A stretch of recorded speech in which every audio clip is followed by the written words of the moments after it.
Welcome back, everybody. My name is Gecko Lacau, and this is Man Bites Retro.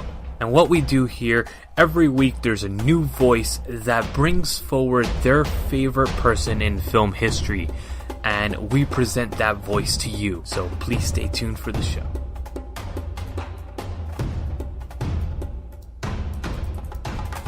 Yes, guys, and today we are going to be talking about the 1968 classic of science fiction called 2001: A Space Odyssey, directed by Stanley Kubrick himself.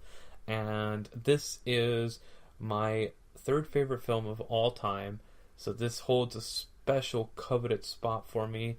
And honestly, I felt this is one of the best movies to introduce 2019 and our whole new point of view on Man Bites Media, Man Bites Retro, everything else that goes along with it, because this is kind of a movie about evolution of man and evolution of self-consciousness.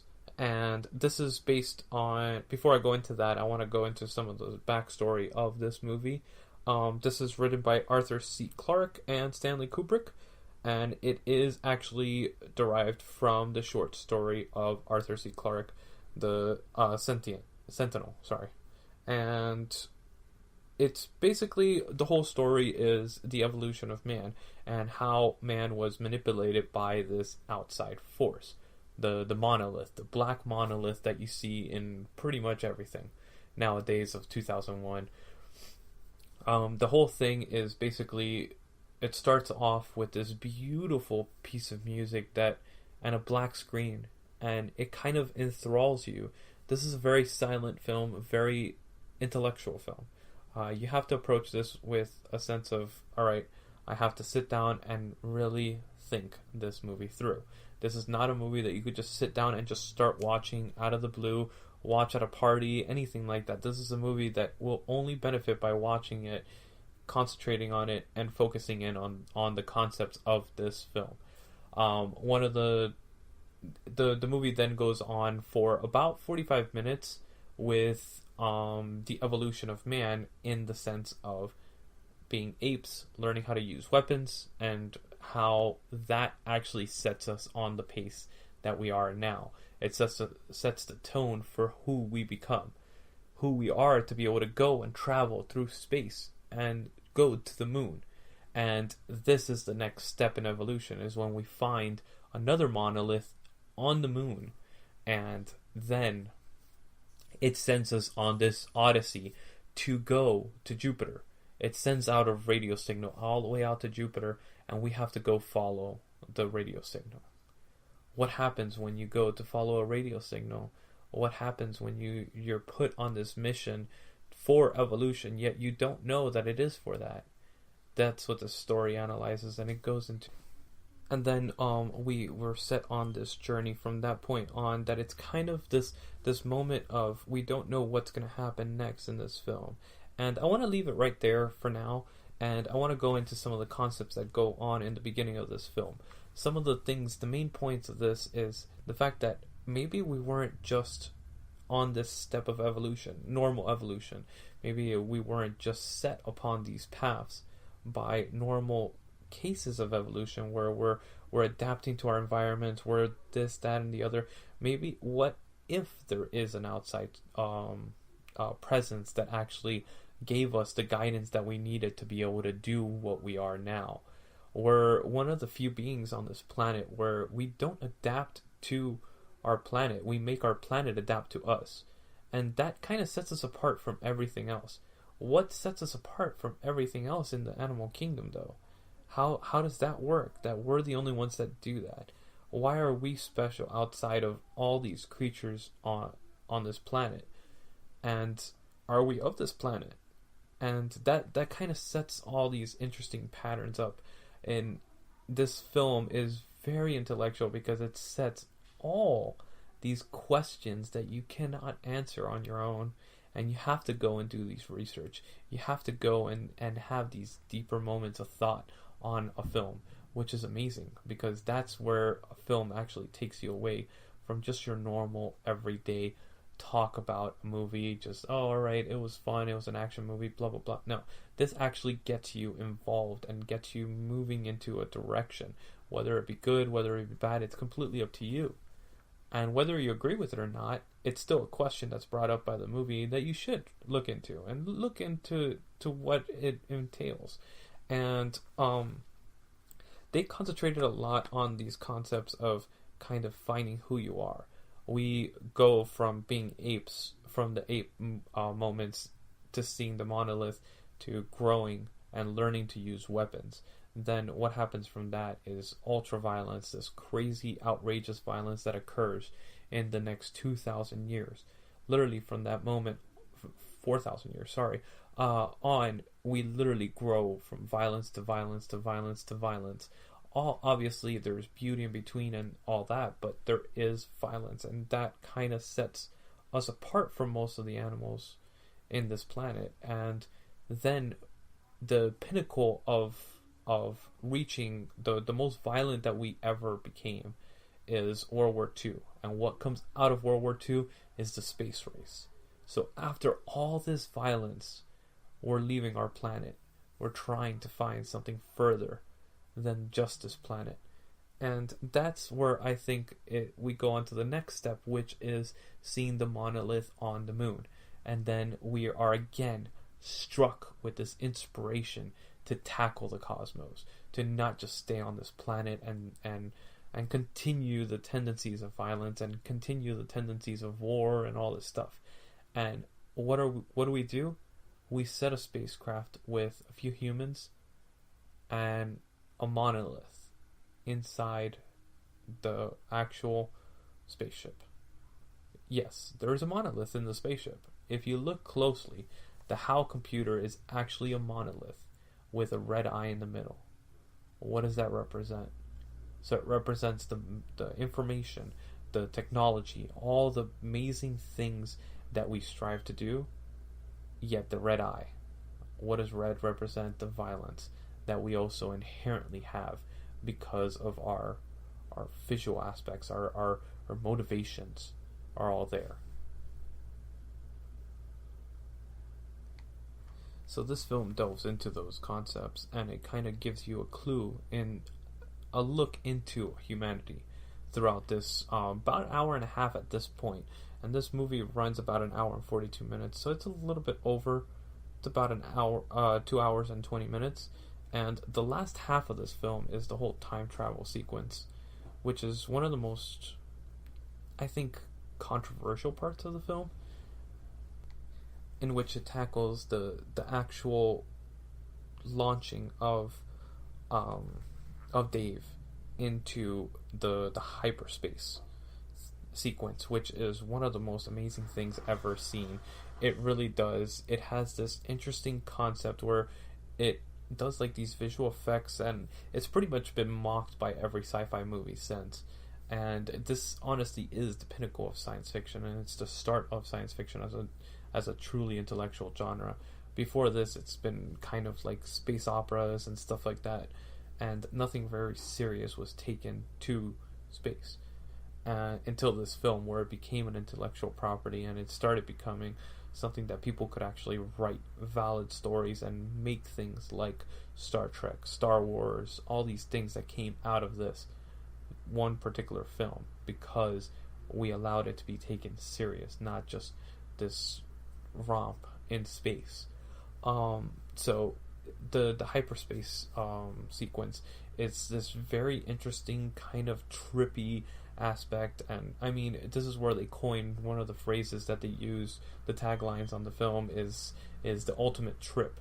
It's because of that one particular scene. It just takes you completely away, and he basically goes into hyperspace, and he goes for an uncertain amount of time, because when he gets on the other side, which this is not very clear, it could be because either he's aged because of natural aging, or because he's gone so far in hyperspace that Kubrick and Clark thought that you would age appropriately even if you're going through hyperspace and faster than the speed of sound and light. So it kind of, I don't know which way to take it, whether it was 80 years later, or 70 years later, or 40 years later, or he spanned that amount of space. So that's kind of up in the air, and it's not really said in the film, that is. I've never read the books, or the short story, I can't tell you. But when he gets there, then he's given a presence of himself in the future, which is interesting as hell, too. And that it's basically like these time jumps, but all in the same room. And then he sees the monolith. And then, in one of the most ultimate sequences, it's the epitome of every film I've ever seen, and such a great concept is the Star Child is born, and what is this? This is the next step in evolution for man, and this is going to lead us to the next stages of our evolution. Now, this is what brings up all these ultimate questions. Are we experiencing that now? Are we seeing something like that? Have we seen something like that? And do you believe in this concept? I mean, this is something that could actually launch us into so many different conversations. And that's what's great about this film, is that you can have all these crazy conversations about all these different things. And bringing up one, because let's try to focus in on one of them in this episode, and that's going to be the whole evolution aspect. Now, a lot of people give it kind of a little bit of leeway because they don't think evolution is real, blah blah blah, all this stuff, because of religious aspects and all that. But I do believe in evolution, so I'm sorry if you don't, but I do believe in it, and I believe that this could be a modification in evolution, and this kind of takes us to the next step. Now, you put that into modern society and modern perspective. Look at how we look at autistic children and autistic kids, and that kind of sets us up for the next stages of evolution. There's a wonderful line in sci-fi movies that kind of give us that guidance of saying, oh, look, we got to look past our normal trends, normal procedures, because guess what, guys? We have to see past the differences that we normally see. Autistic children, what do they see? They see things completely differently than we do, which is the same thing that we could say about the Neanderthals and the Cro-Magnons. So why is that not a step of evolution? And that's what makes movies interesting, is that when you bring up questions like this and you start seeing these patterns in the film, and you're seeing the message that the filmmaker intended. And I think that that's one of the most appropriate messages that I'm getting out of it, at least.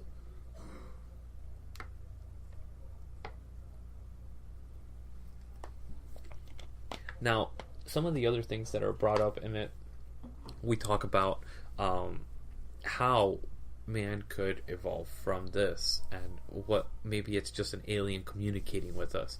Alright, so if we take that concept and we go with that, so it's just aliens communicating with us, that's still a very interesting concept, because why would they communicate with us, and why would they send a star child, or this child in a bubble, back to Earth? I mean, are they talking about giving us kind of a hint on reincarnation? Are they saying that we could reincarnate? And that's what this concept is. And this is the concept of reincarnation, and how we could actually understand that we do reincarnate from a previous soul. And then the reincarnation kind of learns from that step. So we all range from those 5 apes that were at the beginning of the film, and we're all just continuing versions of them, and continuing to learn and evolving just amongst those 5 beings. So we just keep evolving from 5 different beings. If that's the case, what kind of free will is there? And is there any free will at this point? Because if that's the case, then technically we don't have any free will.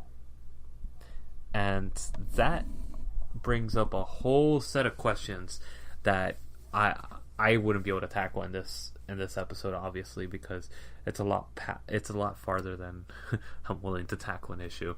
But that's what this film brings, And I would love to hear the comments from anybody listening, and put down what you think this film means to you, what it actually stands for you. Now, this film, in film history aspects, now that we got the theological side of it out, I wanted to go a little bit into the actual history of the film itself. So this is 1968, but Kubrick has been working on it since the early 50s.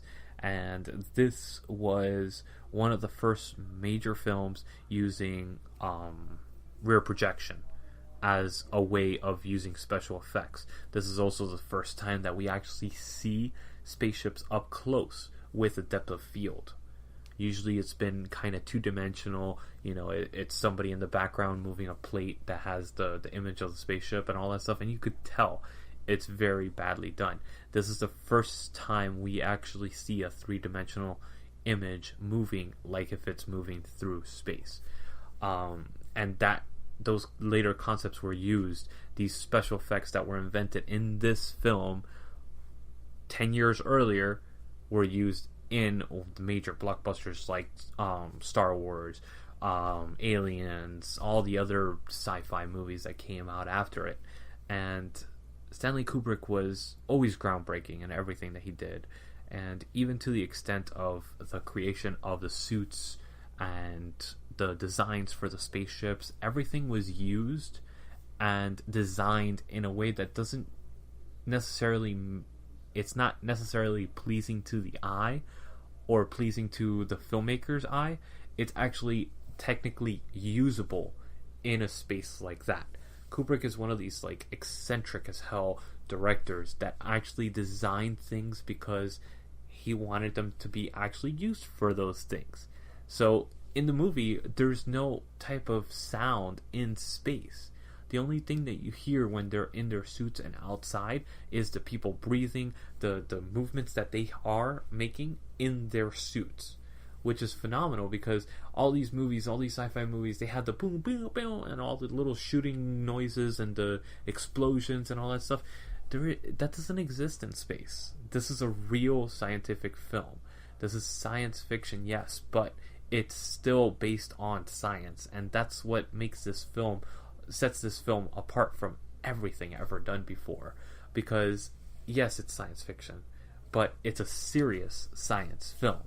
Very much like we're getting now in a renaissance again of films that are going back to that concept rather than just making these fun tropes that we did in the 50s and 60s that we have been getting since Star Wars came out.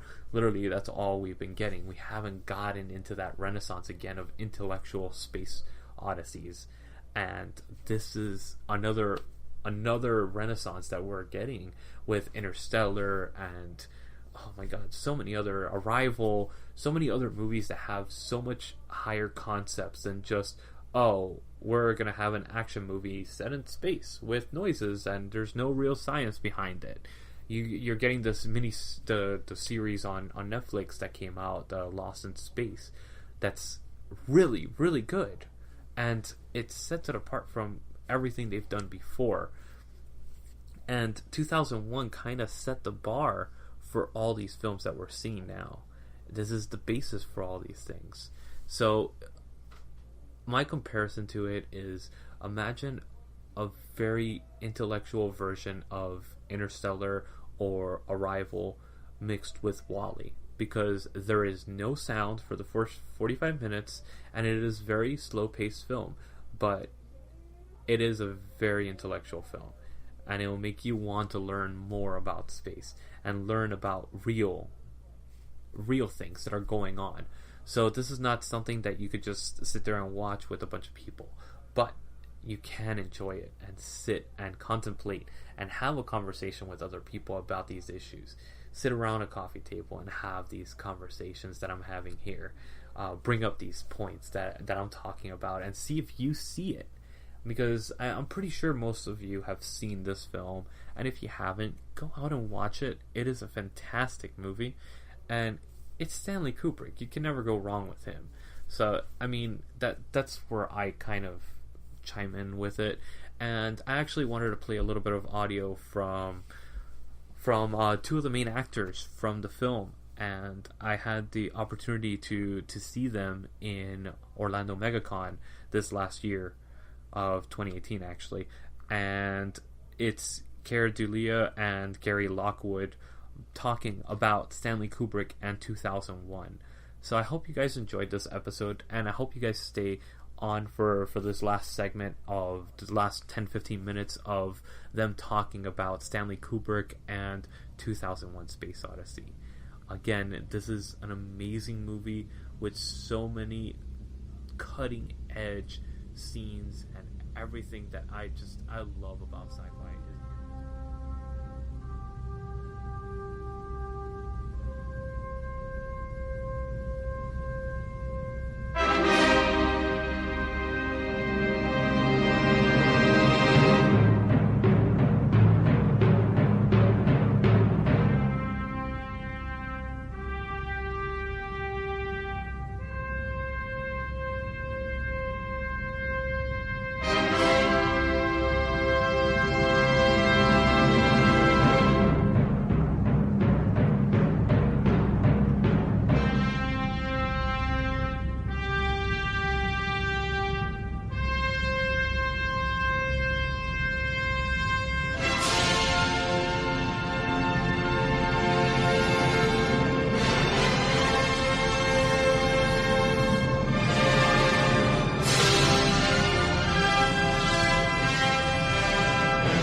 One of the big questions we get a lot, as you can imagine, is what did this film mean?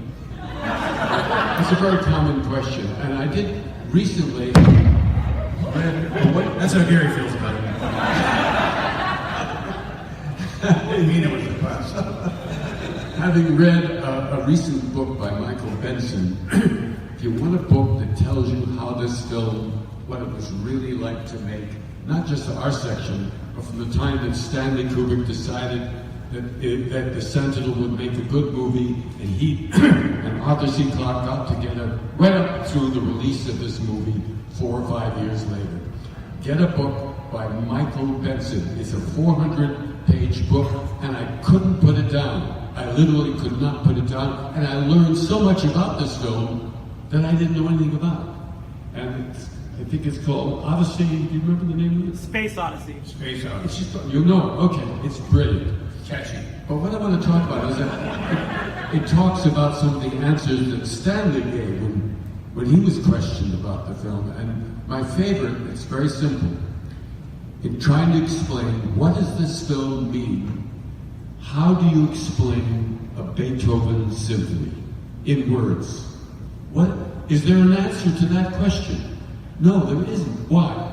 Each person who hears a piece of music has their own particular reception to it depending on who they are. We all have a different gut that way. And the perfect illustration of that, you don't have to talk about a Beethoven symphony. The Blue Danube, which is used in the film for the docking of the ship into the space station, is somebody who'd never heard of 2001: A Space Odyssey were asked, what does the Blue Danube mean? They would never come up with something to do with space. They would come up with Vienna or something else. So that's true. What this film is, it is a visual symphony that every human being that watches the film has a slightly different response. And the fact that there was a nun at one of the openings in 1968. I was there, you and I, too. Yeah, and she expressed that this was one of the most religious experiences that she had ever had. And yet we've had atheists who are as passionate about this film as she was. So there is no one answer to what this film means. It's your individual response that really is the most valuable part of it. The centrifuge. Built the centrifuge. I think it was something that weighed 50 tons and was 3 stories high. And imagine anybody would go on that. But he had these 50 corporations, including Parker Games, who invented the Monopoly game. They invented a game to be played for 2001 called The Universe. Stanley shot it with me playing it, then he cut it. It was never used. A lot of things he never used. He built so many things that don't end up in the film, really. Don't end up in any close-ups. And he had so many people working on it that were scientists that were from NASA that were involved with the design of these things. So when we walked onto the sets, it was something that made Disneyland look sad. I mean, it was extraordinary. Every single set was extraordinary. The monolith, which, as I say, was this huge structure, and imagine a Ferris wheel, but with the set built on the inside surfaces of that. So the exterior, was very complicated. It was just lights everywhere, and then the set being built on the inside, and it was built with 2 halves, like this. But it could be taken apart so you could shoot this way, or you could shoot this way. Put it together, and put them together. You get that shot, for example, when Gary's running around boxing, over and over. Many shots when the camera is right in the middle, and sometimes we had to lean over and turn our own camera on, and then step back and start the shot as it was live. I mean, it was extraordinary. One of my favorite scenes. People, there are no computer specialized effects. There are no computer generated special effects throughout the whole film. Everything you see in this film was physical, one way or the other. And I just love to talk about Gary will add his part. There was the monolith, and Gary's up at the top of the wheel eating. Of course, he's upside down. He's got a harness hidden under his costume. And then I enter in the middle of the wheel from a hub. Climb down the ladder, get some food. No, got your food, but you got to the top. Yeah, and then I walked up here and sat down next to him, all in one shot. Of course, they revolved Gary down to me, and I just stood in place and walked. But that was typical of how we would do some of the shots. Did you see the blood in my face coat? I did that for a laugh. I got a small shot. Oh, the other scary shot, the only time that I was really very, very nervous was where Hal won't let me back in, so I have to go through the emergency airlock. And how that was shot, it looks like I'm blown, you're the audience, it looks like I'm blown weightless back and forth as I end up finally reaching for a lever that allows the oxygen to fill the chamber. How was that shot? That way. In other words, imagine a hole, this ceiling up there, which is the opening of the pod. Parallel next to it, but out of shot of the camera, is a platform, and I'm standing on that, ready to dive head first toward the camera, which is way down here. There was a circus roustabout who had measured the drop, and because there was a rope attached to a cable, which was attached to a harness underneath my spacesuit. And of course, my body was between the camera and where I entered, so you couldn't see that cable. But the cable was woven into a rope. So he measured the drop, and then he tied a huge knot. He measured it again, the same length, and tied a second knot. So on action, when Stanley said action, I dove headfirst, free fall, toward the camera. I'm going in slow motion, although I was full speed. He waited till the knot reached his gloved hands. He's way up there. As soon as the knot reached his hands, he jumped off, and he went hurling toward the ground. I went hurling back up to the ceiling again. As soon as the second knot reached his hands, same thing. He let go again, waiting for the second knot, and I went hurtling back toward the camera. And that's how that shot was done. Fortunately, got an extra $50. we did. We got that in one take, thank God. And why couldn't we use a stuntman? Well, if you remember, in my hurry to try to save his life, I have forgotten my helmet, so they had to use me.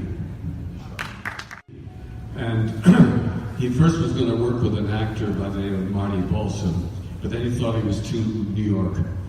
Then he hired a British actor by the name of Nigel Davenport. He was on the set with us for... No, he never hired him. He auditioned him. Then Nigel Davenport was on the set with us, who was British, very tailor-made like this, you know. It was all very proper English, you know. And he did all the voices. Al, oh, I'm sorry, I can't let you in. He only lasted a week. Stanley realized, no, it's too British. I'll worry about it in post-production. And in post-production, he hired this extraordinary Canadian actor, Douglas Rains, who, although he's not well known in America, he was the Laurence Olivier of Canada. Was known for doing all the great Shakespearean roles in Canada, from Hamlet to King Lear and everything in between. He did the voice of Hal. Worked only 2 days on the film. And anyway, we get back to Stanley saying, he said, we'll worry about it in post-production. So he turned to his assistant director, Derek Cracknell, and he said, Derek, you do the voice of Hal for the boys, meaning Gary and I. So for the rest of the film, which was most of the film, this was the voice of Hal.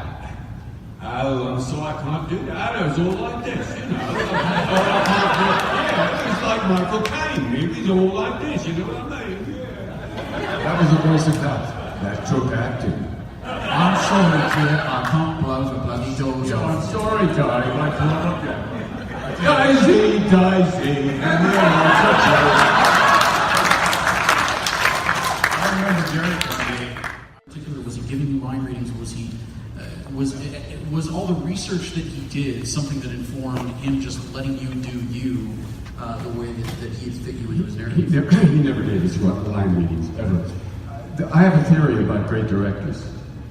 Great directors, among all the other things necessary for a film director, or even theater directors, great directors cast greatly. What do I mean by that? If you cast greatly, you don't have to do a lot of directing of performance. But there were a lot of takes, and he has a reputation for doing lots of takes, mostly for technical reasons. The lighting was so complex during the make, very, very complex. There were scenes where he would take 50 Polaroids, each one of those Polaroids having a slightly different lighting, and that happened constantly. So that meant a lot of takes. Not all of them were, not all the takes, not all the scenes required a lot of takes, but a lot did, and usually for technical reasons. We did do a lot of takes in one scene, do you recall? Which one? Space pod scene. Which one? Space pod scene where Hal reads our lips. We did 35 takes.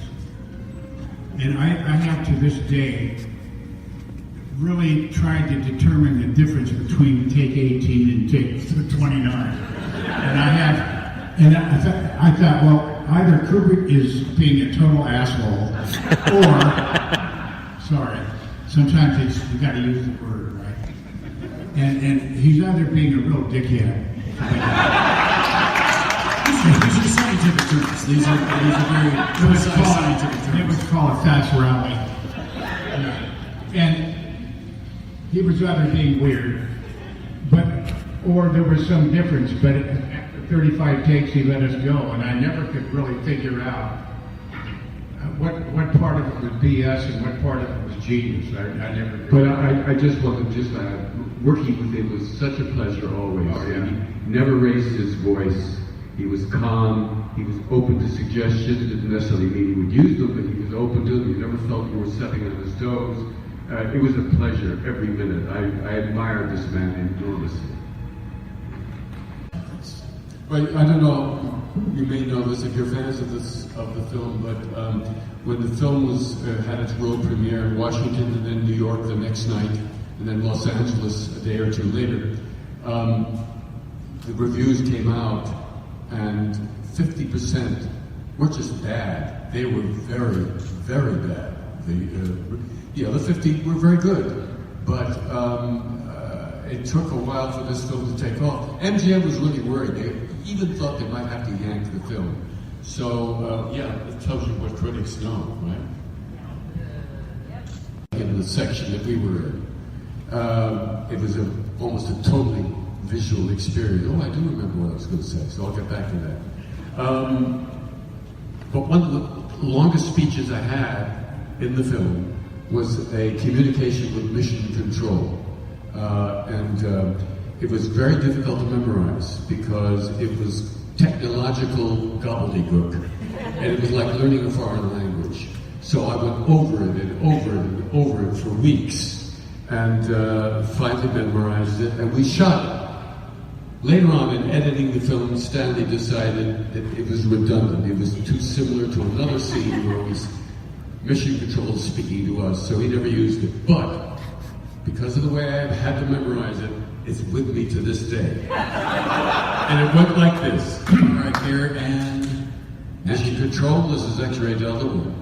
At 19020 on board full prediction center, and our 90000 computer showed Alpha Echo 35 unit as possible failure within 48 hours. Request check your in-ship system simulator. Also confirm your approval our plan to go EVA and replace Alpha Echo 35 unit prior to failure. Mission Control, this is X-Ray Delta 1. Transmission concluded.